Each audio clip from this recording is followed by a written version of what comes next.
an alliance that brought down a military juggernaut, only to fall to a revolt from within. From Cyrus the Great to Darius I. This is the rise of Persia.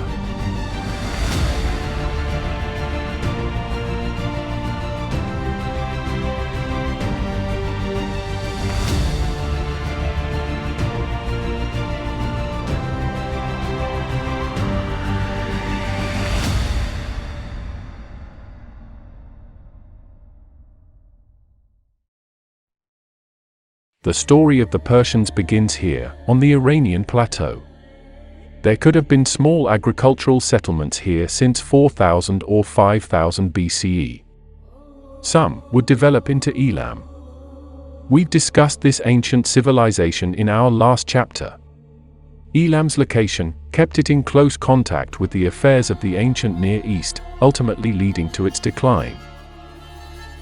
Around 1750 to 1500 BCE, most scholars agree a migration of a subgroup of Indo-Europeans occurred. They were called the Indo-Iranians, but referred to themselves as Aryans, meaning noble, and where the name Iran comes from. Some branched off and migrated to South Asia, and were known as Indo-Aryans. Others settled on this Iranian plateau, coalescing into different Iranian-speaking groups. These Iranian peoples originally had a polytheistic religion, related to their counterparts who settled in South Asia, but they developed their own gods. Varksata was their sun god. Anahita, the goddess of fertility. Mithra, the god of light, oaths, and contracts. Anywhere from around 1500 to 500 BCE, a prophet of this religion set into motion a change of ideology. Claiming he had a vision from Ahura Mazda, he began the shift from the worship of several deities to the worship of only Ahura Mazda. All other gods were to simply be extensions of this god. This prophet's name was Zoroaster, sometimes also called Zarathustra, and this religion would become Zoroastrianism. It is said to be the oldest monotheistic religion still practiced today. Zoroaster himself, along with when he lived, is still shrouded in much mystery. Zoroastrianism influenced the later Abrahamic religions as well. The dualist nature of good versus evil was introduced, Ahura Mazda being the god of justice, in a constant clash with Angra Mainyu, god of chaos. The notion of angelic beings, and the concept of hellfire, is thought to have originated here, predating Judaism. The Indo-Iranians settled on the plateau in different tribes. The two most prominent would coalesce on both sides of a declining Elam. These would be the Medes and the Persians. The Parthians will get their day, and we will get to that in a later chapter of this series, so please be sure to subscribe. The Medes inhabited the region of Media, in northwestern Iran. By the 700s BCE, the Medes had formed a small kingdom, centered on Ecbatana. About a century later, by the mid-600s BCE, this region was now part of the Neo-Assyrian Empire. The second Median king, Phraortes, looked to revolt and expand Median influence, taking up his father's dream. Elam was in a state of tug-of-war with the militaristic Neo-Assyrian Empire at this time, one they were fated to lose. Persia, though, to the south, was ripe for conquest. After Phraortes subjugated Persia, he confidently looked west to topple this Neo-Assyrian power. To topple this empire the likes of which the world had never seen. Though history is full of seemingly miraculous events, this proved a fatal mistake. Phraortes and his men failed in their assault on Nineveh, the Assyrian capital, and Phraortes himself was killed. Weakened, the Medians now came face to face with what would become a recurring theme in the Old World. Out of Central Asia, nomadic raiders on horseback would invade. They were lightning-quick units, of lightly armored troops and specialized in mobile archery. They were called the Scythians, and are thought to be one of the first to master mounted warfare. These specific Scythians originated from the Pontic steppe, just beyond the Caucasus, but Scythians were present all along the Eurasian steppe as well. At this point, these Scythian invaders were allied with the Assyrians, and with their support, the tables were turned on Media. The Scythians took control of the region, and ruled there for over 25 years. By the 620s BCE, everything changed. The great Assyrian king, Ashurbanipal, died. This breathed new hope into a disheartened Media. And with it, a plan. After being invited to a banquet, the Scythian court became quite festive, quite drunk, and quite vulnerable. By morning, they were all dead. Cyaxares, the son of the killed Median king Phraortes, had finally gotten his revenge. Cyaxares now controlled Media, Persia, a destroyed Elam, and united various other Iranian groups. Scythian tribes remained bickering and disjointed to the north, because their Assyrian allies were faltering to the west. Unlike for his father, the time now seemed right to strike, to end this Neo-Assyrian Empire once and for all. All he would need was an ally. He was in luck.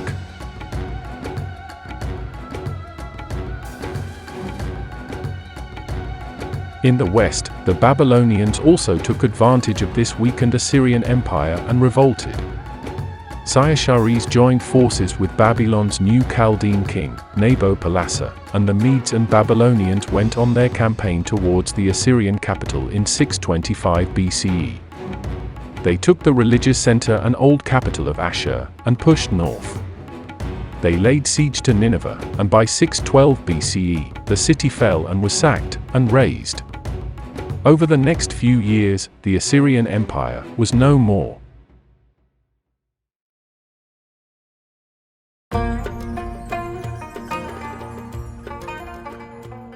The Babylonians and Medians secured their alliance through marriage.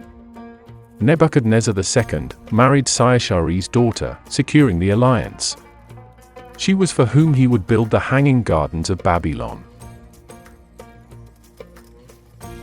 They divided up the entire Middle East, with the Babylonians taking Mesopotamia and the Levant, while the Medians continued conquering land northwest of Assyria, including the Old Kingdom of Urartu, around modern-day Armenia, and into Anatolia.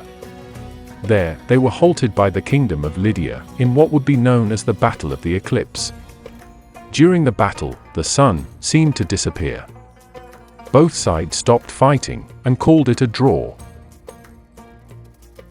It's important to note that their territory is quite difficult to pinpoint. Cyaxares died in 585 BCE, and was replaced by his son, Astyages. There was nothing remarkable about Astyages, and his lack of bearing a son threatened to be the downfall of the entire Median Empire. He did have a daughter though, Mandani, and it was through her that a new empire would take shape. Astyages sent her to marry Cambyses, an unambitious vassal king of the former Elamite city of Anshan, in Persia. Together, they would provide Astyages his grandson, a boy named Kurush. If only he knew this child would one day bear the name of Cyrus the Great, would Astyages smile or weep? Cyrus grew up with his family in Anshan. His father was part of the Achaemenid dynasty, the foremost in Persia, founded by Achaemenes. His mother, Mandani of Media, was said to despise her father, Astyages. With the Medians as the ruling class, it's clear Cyrus grew up around a lot of contempt for them, including his grandfather. Once Cambyses died, Cyrus became king of Anshan in 559 BCE. He wasted no time in utilizing his newfound power. One of Media's foremost noblemen, Harpagus, secretly defected, and took Cyrus' side, encouraging the Persian the time was right to revolt. This culminated in a battle near Pasargadae, where King Astyages called out his own military to stop his grandson. This would prove to be yet another error. Harpagus switched sides, along with numerous other nobles. After a multi-year fight, the Median mutiny caused Cyrus and his men to claim victory, taking Ecbatana as well. Cyrus was then proclaimed king of both Persia and Media. a fitting title, as he had direct relations to both kingdoms. He allowed his grandfather Astyages to live, foreshadowing his tolerant nature. The Median Empire was just the beginning for Cyrus. His ambitions led him westwards, to face a foe the Medians never defeated. In Anatolia, the kingdom of Lydia was still a thorn in their side. Their king, Croesus, invaded and enslaved the Achaemenid city of Tyre. The Persians, meanwhile, attempted to get the Greek city-states in Ionia to revolt against their Lydian masters, in an attempt to weaken the kingdom. This ploy didn't work, so Cyrus took an army to meet this wealthy king himself. At Tyre, they would clash, but it was merely scenes of bloodshed. Casualties were heavy for both sides, but the result was a stalemate. Croesus retreated to Sardis, the Lydian capital, and called for aid from his allies. But before help could arrive, Cyrus struck. Even without the full forces of his allies, the Lydian kingdom contained mercenaries from Babylon, Egypt, and the Arabian Peninsula, our only source numbering them at over 400,000. This is most likely an exaggeration. With Cyrus' army much smaller, he needed a miracle. What he got was an old friend. Harpagus, the former Median nobleman, turned out to be an apt general for Cyrus as well. Before the battle, he urged Cyrus to place his dromedary camels at the front. Once the fighting began, the Lydian horses, not used to this pungent odor, were afraid, and broke ranks, disrupting the entire Lydian force.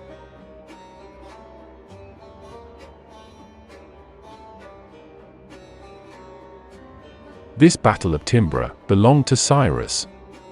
Sardis was besieged, and fell in only around 2 weeks. The great kingdom of Lydia became a mere province of their empire, or what the Persians called a satrapy.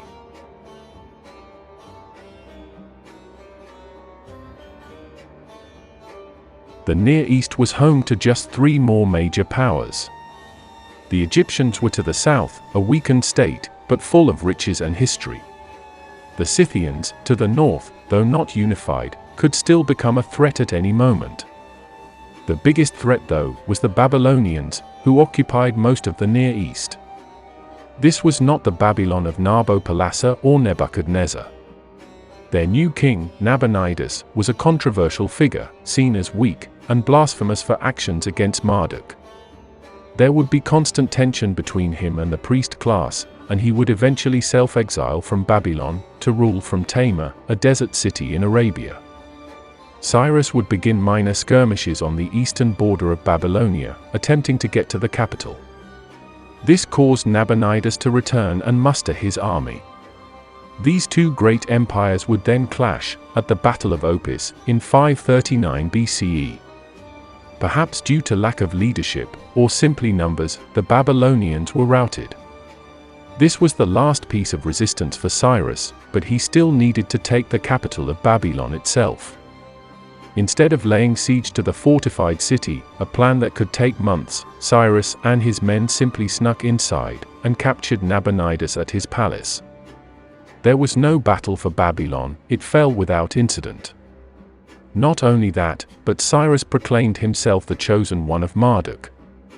This resonated with the people, as their king Nabonidus had been seen as antagonistic to their great god. Instead of an invasion, this became a liberation, and divine punishment for Nabonidus, who was captured and deported. Don't forget, Cyrus was also distantly related to Nebuchadnezzar, the greatest king of this Neo-Babylonian empire, as his great-nephew. The Hanging Gardens were, after all, made for his great-aunt. Cyrus took the royal palace at Babylon as his residence for the winter season, as Ecbatana would be snow-filled during the colder months. Pasargadae became another capital. Cyrus now had the entire Near East in his palm. He secured the region of Anatolia, the Levant, and pushed the Scythians back north. It was during one of these campaigns to the north that the Persian king would face his first true hardship. The Massagatai were a tribal confederation, part of the broader Scythian group, which occupied modern-day Kazakhstan, Uzbekistan, and Turkmenistan, near the Caspian Sea. After their queen, Tomiris, rejected a marriage proposal, Cyrus began his march on the tribes. Gaining the upper hand at first, the tables would turn on Cyrus once the queen's son committed suicide. Furious, Tomiris sent her full army to bring her Cyrus's head. The Persian forces were overwhelmed, and after defeating the strongest kingdoms of the Near East, Cyrus fell to a confederacy of nomadic tribes in an unnecessary battle. According to Herodotus, the queen led her army out and killed Cyrus herself. Cyrus was beheaded, and his corpse crucified. And Queen Tomiris enjoyed her vengeful victory.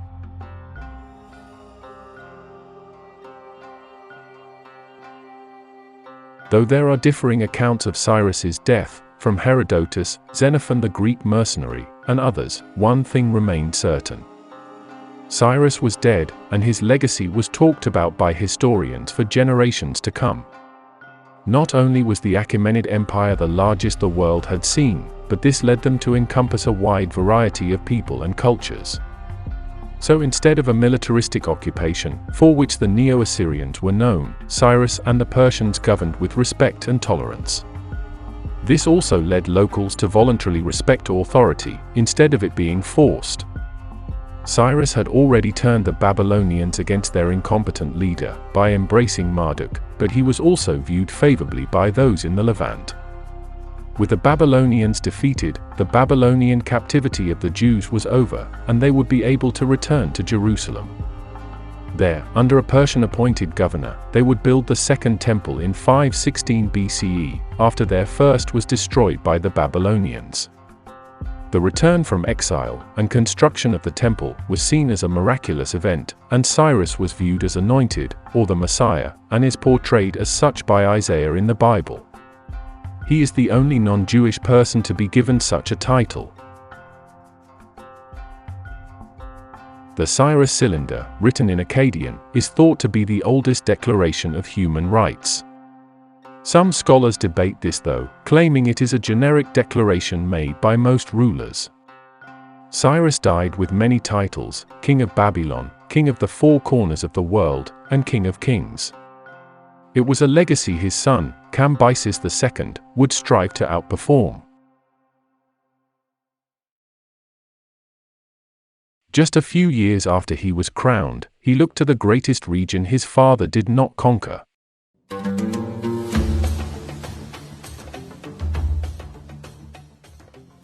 The land of the pharaohs. Egypt had long been past its golden ages, but with Assyrians and Babylonians both out of the way, Egypt had a new prosperous reign under its 26th dynasty, which had begun as a vassal state to Neo-Assyria. The last great pharaoh of this dynasty was Cambyses II, who ruled for over 44 years. It was not long after he died that Cambyses made his move, in 525 BCE. The new pharaoh, Psamtik III, would only rule for a few months before he was faced with the Persian army. At the Battle of Pelusium, one source tells us of a cunning tactic. The front lines of Cambyses' army were said to be holding cats, the most sacred of Egyptian animals. Psamtik's army couldn't confront the foe and retreated to Memphis. This is most likely at least partially fabricated, as in truth, Cambyses could have taken Egypt in conventional warfare. After this battle, and the siege of Memphis, Cambyses was now the new pharaoh of this new 27th dynasty, and Egypt became a satrapy of Persia. He even pushed westwards into eastern Libya. With rumors of a revolt back in Persia, Cambyses hurriedly began to return to his administrative center. Some say he cut his own thigh with his sword while leaping up to his horse. Some say it was a wound from a skirmish near Syria. Either way, this wound would become gangrenous, and Cambyses was soon dead. With no heirs, this surely could have been the end of this largest of empires.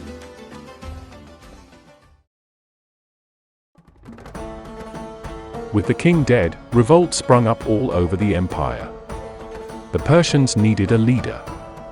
The closest relative would be Cambyses' brother, Bardia. Historians still debate whether he in fact ruled the empire for a scant few months, or whether an impostor, a Persian mage, named Gormata, ruled in his stead. Whatever the case, Bardia was ousted from the throne soon after.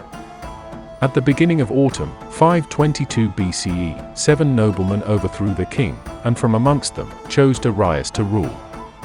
Darius was a young and charismatic man, and related to the Achaemenid clan, so was seemingly the perfect choice after Bardia.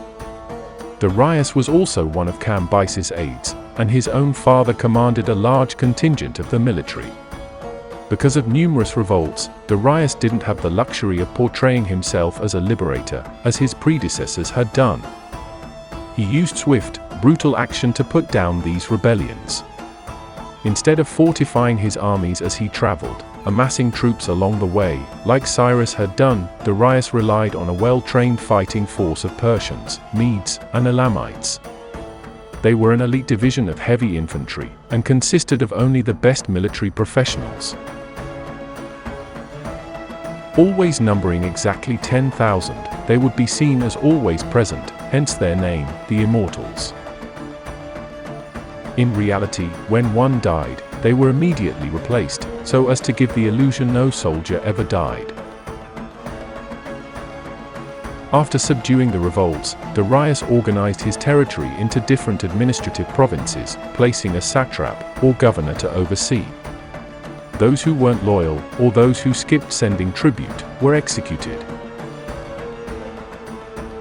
Darius' rule was much more centralized than Cyrus's. Cyrus had adopted standardized gold coinage after conquering Lydia. Under Darius, the empire would use the Daric. Roads were built, making communication throughout the empire easy and reliable. The Royal Road was a highway built from Sardis in Anatolia to Susa in Iran.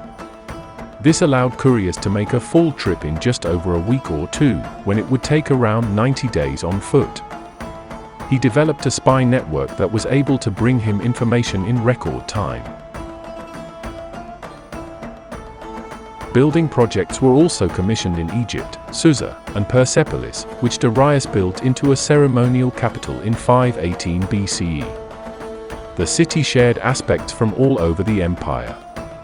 Giant Lamassu sculptures, Mesopotamian deities, stood guard over the gates. Cliff faces were sculpted as well, reminiscent of the Egyptian Valley of the Kings. Greek stone cutters from Ionia also carved statues in the city center, truly showing the multicultural nature of the current Achaemenid Empire. But more culture was to come, whether they liked it or not. Darius turned eastwards and advanced on a fragmented India. We last left this land broken up into 16 kingdoms known as the Mahajanapadas. Darius conquered the area up until the protective mountain range of the Hindu Kush before turning back. Most likely, the two closest of these kingdoms fell to Darius. With the revolt subdued, with his empire expanded, Darius then turned his gaze westwards. And Europe shuddered. Next episode, get ready for an intercontinental invasion, the likes of which the world had never seen. For the Greek city-states, it would be the most desperate struggle for freedom they would ever face, the battle of a lifetime. For Persia, it was just Tuesday.